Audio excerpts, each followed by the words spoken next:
Good afternoon. My name is Daimonee, and I'm going to be interviewing the lovely cast of Trust 9. Yeah. I'm excited to be here today. And first, I want you guys to just tell me what was your role and the cast name that you had in the film. Okay, so I'm Quana. I played Levette, and I also played the serial killer. Serial killer is crazy.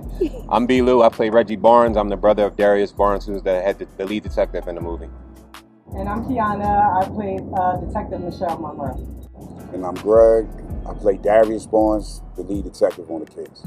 Nice. So I'm excited to be here today because I know just as I had so many questions after watching film, I know that there's so many other people that have a bunch of questions. So I'm actually going to start with a question for everyone. So the question is, looking back on everything that's happened in the film, what is your biggest lesson that your character learned about trust? Whew. So I learned you cannot trust everybody. You can't trust even the man that you're sleeping with. You can't trust anybody in your life. You know, you have to really vet everything that's going on around you because clearly he followed me from day one. So yeah, learn to not trust anybody. My character didn't really experience that much trust, but I guess trusting that my brother was able to pursue any type of suspects or anything on his own without the reliability of his partner. And just knowing that he can do everything on his own was something that he probably shouldn't have trusted. Well, I ain't trust a soul. Honestly, I came in just, ready to just do what I was supposed to do. Reckless. Very reckless, very out of control, very just not trusting anyone. Okay, I will answer that question by saying that you can't trust everyone. You can't trust everyone you love. Got to feel it out, I guess, but just got to be on your toes at all times. I think those were all good answers. I like the idea of the whole thematic scheme being trust. Trust can be looked at in so many different ways, and because of that, each of you had your own individual answers, so I'm actually now going to move to individual questions for your role. Okay. So, for Levette, the killer, my question for you is there anything that you've experienced, maybe past traumas, or anything that you've been through that caused you to become a serial killer? In my opinion, the character definitely experienced some type of trauma,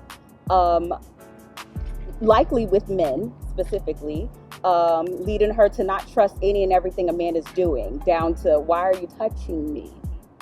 Why are you touching me? And so now I gotta handle it. Was it something that happened in the family, maybe? I mean, it could be something family related, but you definitely need to watch part 2 for that. Oh, so, nice. Yeah. Okay. Now, Detective Monroe, girl, you had a lot going on. Okay, my question for you is, if you can go back and change one decision that you've made in the film, what would it be and why? I know y'all probably think killing my partner, but that's not it. No. Oh. I wouldn't change it. Like, he has a lot to deal with. But See, that's your problem. maybe it would be, just taking heed to a little more of what he said, but I'd much rather have him not be around. Okay, you speaking on how you feel. Yeah. Standing on business. Standing on business. His and his. Reggie.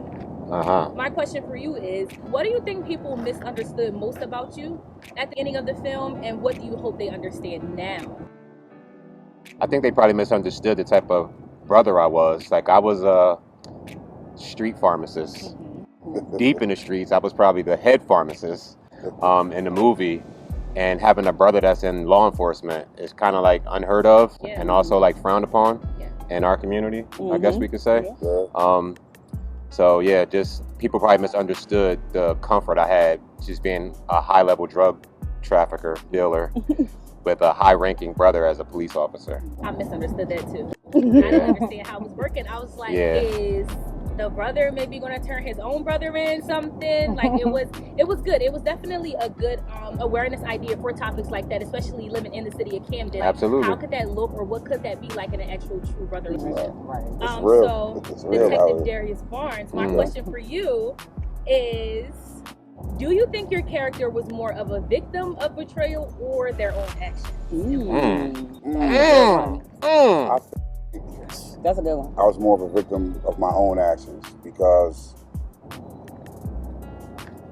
in my role, I was her boyfriend, but I didn't trust her from the beginning. So I started investigating her. I didn't do a background check. So my background check was throughout relationship. So I think I played more of it that way. So Doing a background check on your lady is crazy. Wild. Wild. That's crazy. I don't even like it. Okay, so my next question is going to be for everyone except for you, Darius Barnes. So where do you see your character going after the film ends? And then do you believe that they can truly move forward from what happened? Because there's a lot of things that happen to you all individually in your role. So one more time, I'm going to ask, where do you see your character going? And do you think that you guys can truly move forward from what happened? So I'm going to call shotgun on this one. Okay. Because I think my character has the most important role in moving forward because it was my brother. So I think going forward, my brother has to go ballistic. He has to go crazy. Like, he has to figure out who was responsible. He's got to figure out who's responsible for the death of his brother. By all means necessary, he got to take out whoever is in the way of that. So I feel like my character has the biggest part because he's the only person that can redeem the death of his brother. I agree. I don't know if he will have the bigger, because I feel like my role is going to go much deeper because it's like now, not only am I a killer as well,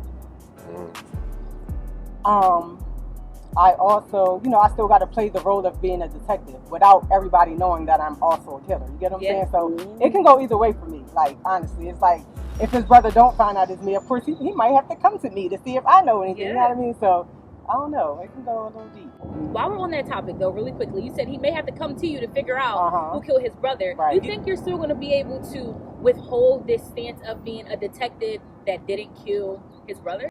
I mean, I feel like I'm pretty solid. Like, going into just killing my partner anyway, I got to be firm and strong in what I'm doing. So if I can kill my partner, his brother is a piece of cake. We'll see. Okay. That's a really good question. I'm hesitant because my role, just first of all, we all know, okay, she did it. Well, now I have to figure out what our relationship will be like. No matter what it was, I now need to figure out what our relationship will be in the future. So I don't want to answer too much more of that. Again, you gotta check out part 2. But it's going to be interesting how we navigate that actual scene post her doing what she did. Their relationship is changed. Yeah. In the future. If we have one, because we don't know. Did he? I mean, just being a detective, I got to move around and ask his girlfriend. There's a lot that's going to go into that. Of course, the brother's going to come to me and wonder if I know anything. So I mean, it's going to might come. We'll see. We'll see. So he might. We'll have to see. He might have to do it himself, but And even my relationship with him, because I know you were dealing with someone. Do I need to go check her out? What kind of relationship will we have at that point? Will I be able to convince him? Hey, it wasn't me. Okay, knowing she's the killer, or they're gonna, pin it on her.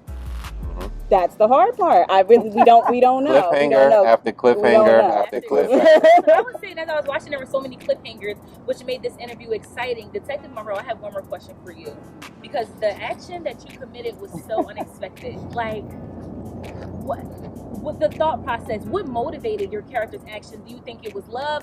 Was it revenge? Was it a lack of trust?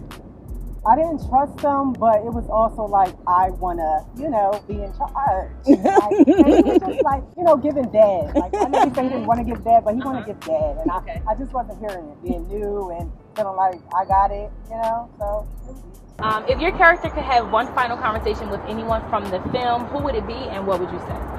I would have a question for the detective. My question really would be, where did I go wrong from the beginning, from the very, very beginning? Because then I can kind of figure out the next go round, the next man. I'm not going to get caught up. You're not stopping. So, I mean, not stopping is crazy. If in reality, if I am so triggered that a man touching me is going to do something like that, and I know I don't want to get caught up after I just saw what happened, I want to know, what did I do wrong the first time? The very first, series of, where he would not trust me. Yeah. That's what I want to figure out. I like that answer. Well, going off of what he said, my only question, it wouldn't even be a question, it just would be like, it wasn't me. I don't know. He got shot from behind. He didn't see me. Like, it wasn't me. I don't have no questions. Just do your job. You know? I don't know. You already know my answer. My answer is I told you stop worrying about the women. Leave them girls alone. And you told them, don't let her kill you. I did say How that. you did? I did say that. Damn. See, I'll be spitting. I got all the answers. Like that's. You should listen to me. That would have been our last conversation. I know you big brother. Yeah. But I got more experience at this than you do. You a lame. You should just listen to me. Wow, lame is crazy. He's though. dead. This is how you Dead, feel about though. your brother. Yeah, you should listen to me. I'm here, he not. Obviously, I'm the one that do. You got a little point. Okay. Okay, so just not even myself, but I believe that all other viewers are so excited to see a part 2. Yes, It's we're coming, so it's excited. coming, You guys yeah. have any remarks or anything that maybe you could tell us just a little bit? I mean, a little bit be too much Okay, sometimes, so I just okay. feel like That part. y'all got to tune in. Okay. Gotta Just got tuned in. Yeah. Okay. Like part 1 was nothing but cliffhanger. Just wait for part 2. Yeah, it's definitely hard to not give any details for part 2, but even a small little response to that. But yeah, tune in. Yeah. Okay. Thank you for letting me interview you Thank guys. you. We're so excited